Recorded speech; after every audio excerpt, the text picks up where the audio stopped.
Right. So this is section 6.5, average value of a function. So this is a pretty interesting section altogether when it comes to this. So what does it mean by an average value of a function, right? So we have a function, and what's the concept of an average function? So this is actually more of an application than an actual, theoretical when it comes to it. So mostly like, it comes to time itself. You want to find the average of the temperature or find the average time of things that are happening as an object is moving through a function itself. That's where the real applications come into play, and especially when it comes to like temperature as well. So you want to find the average temperature throughout this curve and things like that. Throughout the decades, things like that.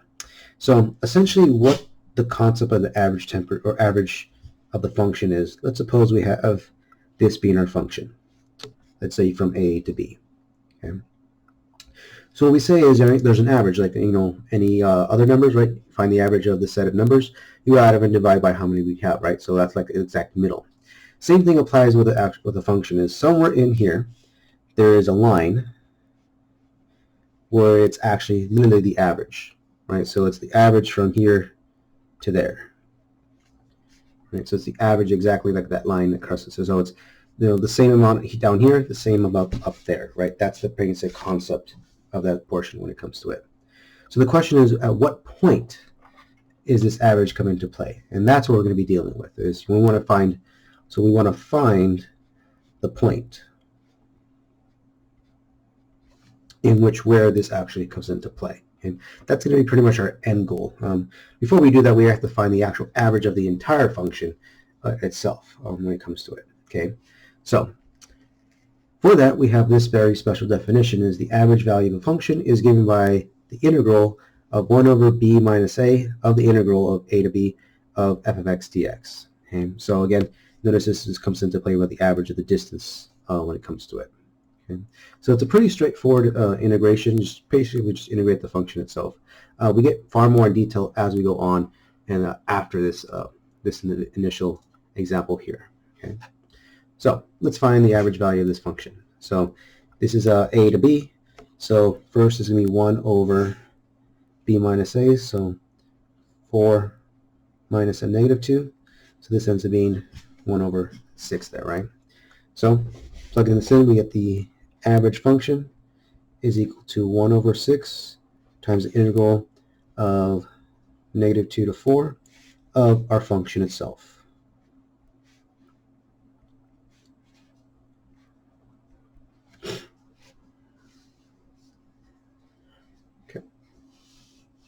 And now we just integrate normally, right? So when it comes to it, so this integral will be 3x squared over 2. This one's going to be x to the 4th over 4. And these are evaluated from negative 2 to 4 with a 1/6 times it. Okay, so now we just plug it in. So 4 squared is going to give you what's that? 16. 16 divided by 2 is 8 times 3 is going to be 24. So it just makes it easy if you don't have to use a calculator when it comes to it. Okay, and then again plug in 4. So 4 to the 6th power, or 4 to the 4th power is a really big number. I think it's 120 something. But let's just quickly find what that is. Well, I was way off. 256. Then you divide it by 4. That gives you 64. So it's way off there. And then minus when you plug in negative 2. So this gives you 4. 4 divided by 2 is 2. Times 3 is 6. Minus. Plug in here. So 2 to the 4th power, I believe, is 16.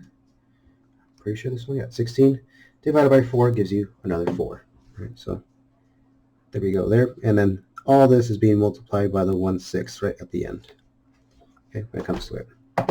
So breaking this down, this ends up being negative 40 minus 6 minus 2. 6 minus 4 is 2.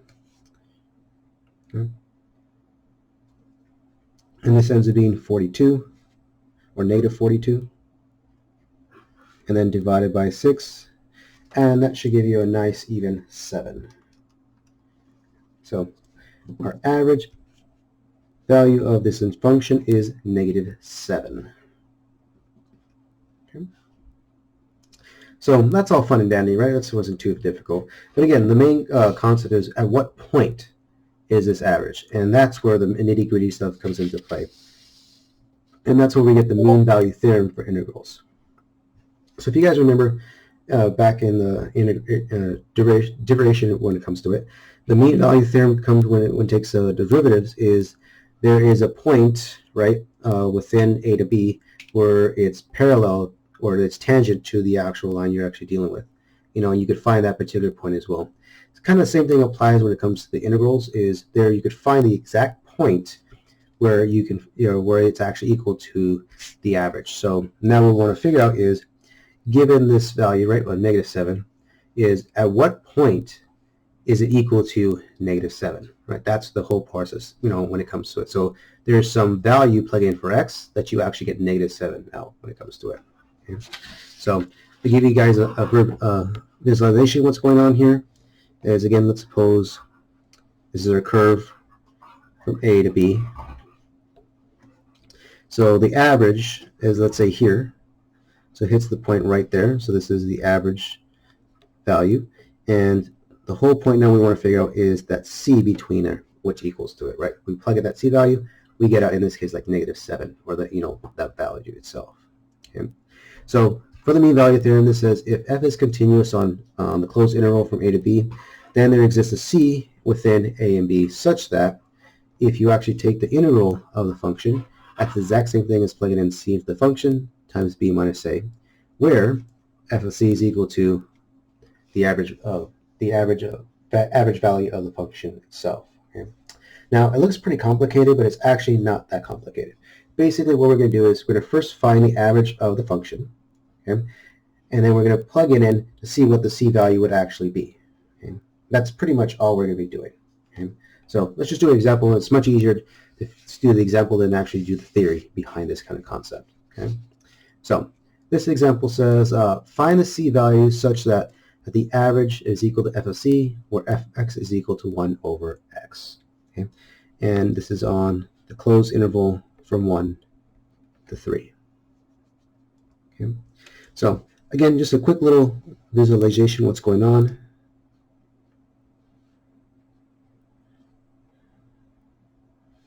So 1 over x looks like this. And we're going from 1 to 3, where that's our bounds. So somewhere along the lines, there is an average of the function. And we want to figure out at what point does it cross. Right? That's what we're looking for between 1 and 3. What's the actual point it crosses? Okay. So first off, we would have to find the average of the function. So same process we did above, using this portion out. So first off, it's going to be 1 over 3 minus 1. That's 1/2. Okay. So therefore, it's going to be 1/2 the integral from 1 to 3 of 1 over x dx. Okay. So integral of 1 over x, that's just a property, right? That is natural log of x. Evaluate at 1/3 of 1/2, right? Times 1/2 itself. Okay. So we plug in 3. That's just natural log of 3 over 2. And the cool thing, right, if you plug in 1, right, natural log of 1 is just 0. So that's pretty much it.